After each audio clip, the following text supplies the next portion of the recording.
50 Useless Facts About the Conjuring Saga. The real Perron family visited the movie set during production. Linda Perron chose not to step onto the farmhouse set due to intense spiritual discomfort.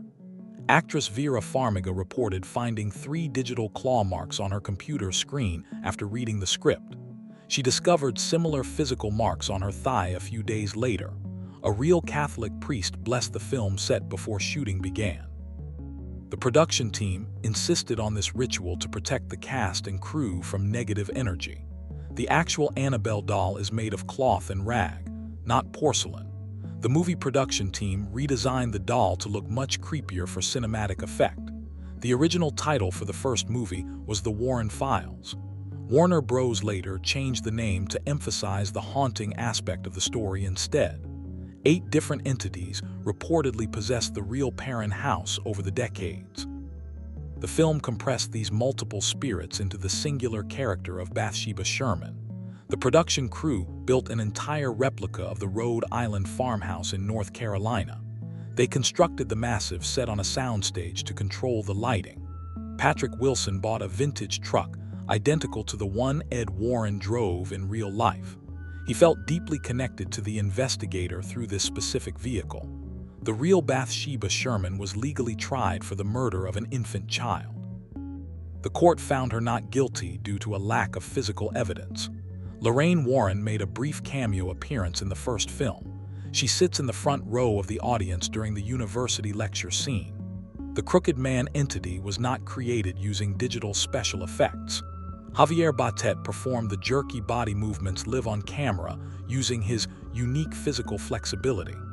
The real Warren Occult Museum housed thousands of cursed objects before closing. The items included a satanic idol and a deck of tarot cards. The second film marks the Hollywood debut of the terrifying demon nun character. The creative team added Valak during last-minute reshoots to replace a horned demon. Music composer Joseph Bishara plays the physical role of the demon in the first movie. He regularly undergoes hours of makeup application to portray his own musical nightmares. The Enfield poltergeist case involved over 30 distinct witnesses during its multi-year investigation. These observers included police officers, journalists, and various neighbors who saw strange phenomena. The real Hodgson family received no financial compensation for the second movie. They allowed the story to be told simply to share their terrifying experiences. Crew members reported hearing strange whispering noises coming from empty corridors during late-night filming. The security team found no intruders inside the locked studio gates. The Nun was filmed inside an actual historic military fortress in Romania. The production crew encountered real bats and freezing temperatures during the underground night shoots. Bonnie Aarons wears custom facial prosthetics to enhance her features as the demon nun. The makeup artists spend 3 hours daily shaping her iconic villainous look. The third film centers around the first United States legal trial involving demonic possession. The defense attorneys argued that the devil forced the defendant to kill. Ed Warren was an accomplished painter who often captured haunted houses on canvas. He would sit outside the properties and sketch them before entering. The real-life Perron house still stands today in rural Rhode Island. The current owners report ongoing paranormal activity but refuse to allow media tour. Tessa Farmiga, who stars in the spin-off films, is the real-life younger sister of Vera Farmiga. The 2 actresses share a striking facial resemblance on screen. The Annabelle doll has a strict warning sign attached to its glass case. Visitors to the real museum were warned never to touch the containment structure. The first movie received an R rating purely for being too scary. The director did not include excessive gore or profanity to earn the mature rating.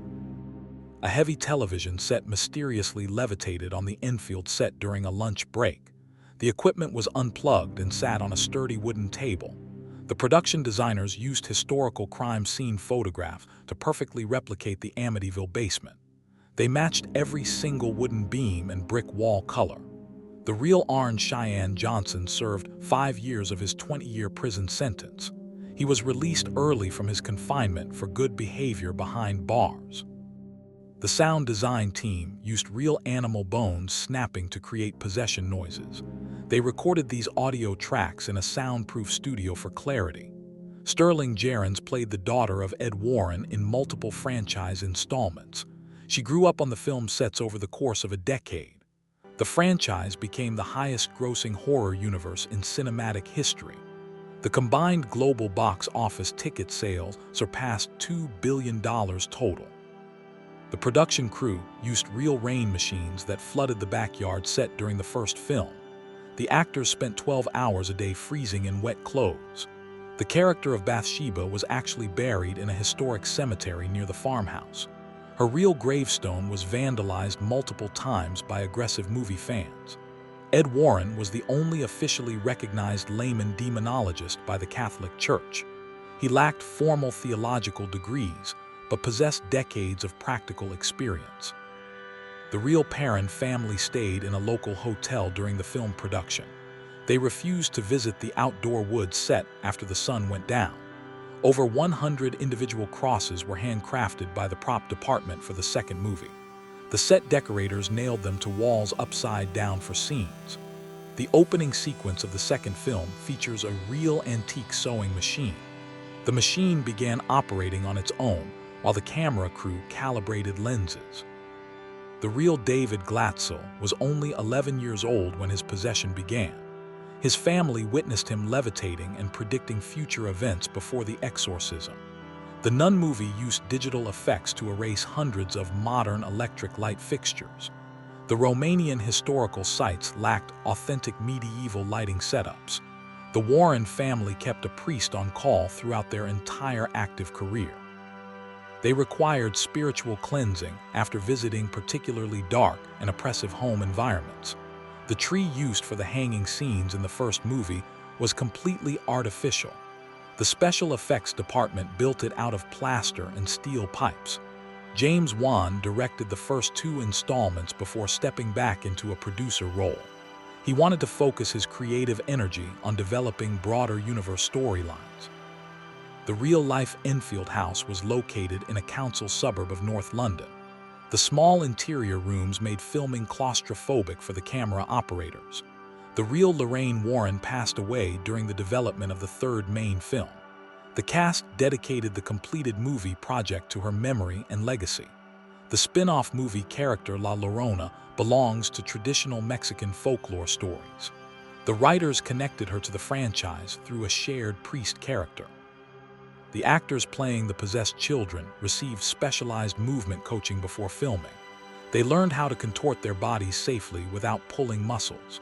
The real occult museum closing resulted in the artifacts being moved to a secret location. The Warren estate protects the items from the public eye today. Ed Warren served in the United States Navy during the Second World War. He became a self-taught artist immediately after returning home from his military service. The real Hodgson family sisters stated that the haunting stopped once they reached adulthood. The entities seemed to feed primarily on teenage emotional stress and energy. The film scripts use real audio recordings from the Warren archives for inspiration. The actors listened to these vintage cassette tapes to study the vocal inflections. I hope you enjoyed the video. Thanks for watching.